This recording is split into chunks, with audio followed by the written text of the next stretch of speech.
Hey guys, welcome back to my channel. My name is Lara Savage. In this video I'm going to be showing you guys how to make a collar. So you know your collar with your collar stand on your shirts, your dresses, whatever you want to use your collar for. This is a tutorial to watch. Now if you want to watch the full video of how I made this shirt dress, I have the link up here and in the description box below, so you guys can go check it out. It's amazing, it's mind-blowing. It's a shirt dress with cap sleeves, and you know you can style it in different ways. So go check it out and let's get into this particular tutorial.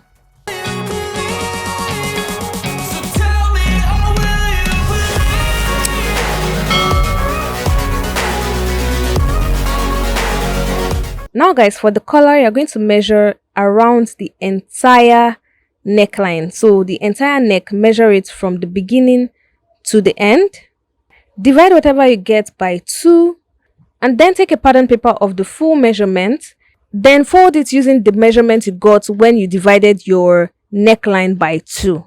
So just like I've done right here, this measurement is the exact full measurement divided by 2, so it's on a fold. Now I'm going to label the open edge A. So the corner at the open edge, I'm going to label it A, and from A I'm going to go up by 0.5 inch. So can you guys see what I'm doing right here? Go up by 0.5 inch and I'm going to label that point B. Now guys, I'm now going to fold my paper from the edge. So basically I'm dividing that measurement of my neckline by 4. So to make my work easy, I'm just going to fold it into 2 just like this to mark the center point. Then I'm going to label that part C, and now I'm going to take my curved ruler and connect B to C. So these labels are very important. So connect B to C using a curve, and then we're now going to go up by 1 inch from the center point, that's the fold at the edge, and then we're going to continue measuring 1 inch there. So the curve is also going to be 1 inch after the curve. So do you guys get? It's still going to be a curve at the end. It's not going to be a straight line. So just like I'm doing right here, this is what you're going to do.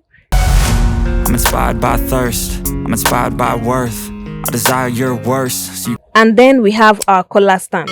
So this is the collar stand. I'm going to cut it out. This is all you need for the collar stand, and then we're now going to work on our main collar. You can just hide while I work, I ain't tired, you first. I'll write a second, third verse about the lies you go disperse. You never did shit, I know it hurts. So guys, remember the neckline divided by 2, exactly what we did. We're going to have our paper again folded just like we did for the collar stand, and then I'm going to label that part A again, and then from A I'm going to go in by 1 inch. Go in by 1 inch and go up by 2.5 inches. So I'm going to measure 2.5 inches on the center, so that's the folded side, and at that A, so from A to the top it will be 2.5 inches, from the other side 2.5 inches, and then I'm going to now connect that 1 inch I marked from A to the new 2.5 inches. So it's going to be a slant. So once you connect your slant, you're now going to connect it using a straight line again at the top to form your collar. So form your collar just like that, straight down, cut it out, and that's all guys. That's all you need to do for this collar. Next I'm just doing my best, even though I'm so stressed out. Everything just... And now we're now going to cut it out on interfacing. So you're going to cut it out, this exact measurements, you're going to cut it out on your interfacing, and then you're now going to cut out your fabric. So what you're going to have in your fabric would be 1/2 inch wider than what you have on your interfacing. So it's always good to have it cut out on your interfacing first. Then look at what I did. I have 1/2 inch along all the edges. Now I'm going to now iron the interfacing to my fabric. So you're cutting 2 fabric pieces of each collar pieces. So one won't have interfacing, the other would have interfacing. So you're cutting only 1 interfacing for each of them as well. So just like I've done right here, cut 1 interfacing and use that 1 interfacing to cut 2 fabric pieces. Now guys, I'm now going to iron it, and this is what it looks like. So now what I'm going to do is take my collar piece and place it right sides facing each other and sew along the edges. So you're not sewing the shorter edge. One edge is wider than the other. So the shorter one, you're leaving it open and you're sewing down the sides, the 2 short sides, and the longest edge. So now guys, I've sewn it and I've turned it inside out, and this is what it looks like. Can you guys see it? Now I'm going to take my collar stand, mark the center. So wherever the center is on my collar stand, I'm going to mark it. I'm also going to mark the center point of the open edge of my collar piece. So mark the center as well, and then place both centers on each other, so right sides facing each other. That's how you're going to place it. So place it right there, and then turn it to the other side and take the other collar stand, mark the center as well, and place it right sides facing again on the other side. So can you guys see what I'm doing? So you're sandwiching the main collar piece into the two collar stands. Now once that is done, you would notice you have like an excess 1 inch. That's the 1 inch excess that we went in when we were making our pattern. So it's perfectly normal. So that's what you're going to do. You're now going to sew all around the edges. The edges of this collar stand, we're going to sew it along those two short edges and the entire one that is linking the collar itself to the collar stand. So that's what you're going to do. Sew those 3 corners, and then this is what it's going to look like. So I've ironed it down, I've turned it inside out, and this is what it looks like. I'm now going to mark the center again. I'm inspired by worth, I desire your worst, so you can just hide while I work. I ain't tired, you first, I'll write a second, third verse. Now you're going to take your entire collar, place it right sides facing the wrong side of your shirt. So your neckline of your shirt, you're going to mark the center and mark the center on your collar stand, and then you're now going to pin it right there. So you're pinning it only on one part of the collar. So can you guys see the collar stand? You're going to pin only one side to the wrong side of your shirt.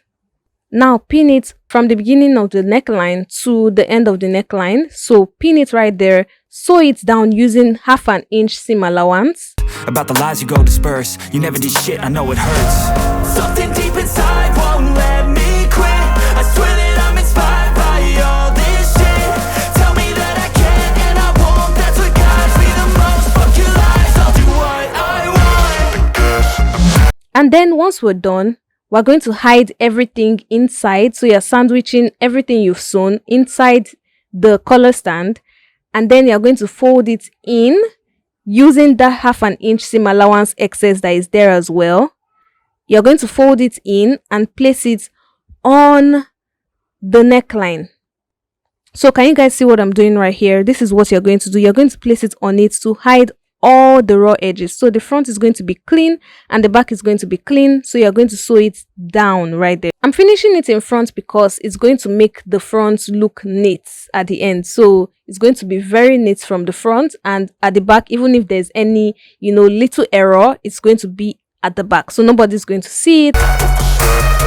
Now guys, if you're pinning the collar to the shirt and you happen to have like an excess, make sure the excess moves to the center. So just like I've done right here, I've used the excess to create a pleat. So can you guys see it? This is the pleat right here. When I'm done, you're going to see what it looks like. This is the pleat. I have pleated it inside, and then I'm now going to finish up my collar just like that. Guys, I am done making this collar. This is what it looks like. It looks beautiful. Like, it turned out so well. Like, it turned out really professional looking. I love it. I love it. Everything about it, I love it. If you guys try this tutorial and you use my methods, please tag me on Instagram at Lara Savage Creations, and don't forget to subscribe to this channel. Guys, we are growing drastically on this channel, but we need to increase our watch hours and everything. So guys, please watch other videos, watch this video again and again if possible, and yes, subscribe, like this video, share within and outside your circle to your sewing friends, sewing lovers. And until my next video, do have yourself a wonderful morning, noon or night wherever you are. It's still your favorite content creator and fashion entrepreneur, Lara Savage, signing out.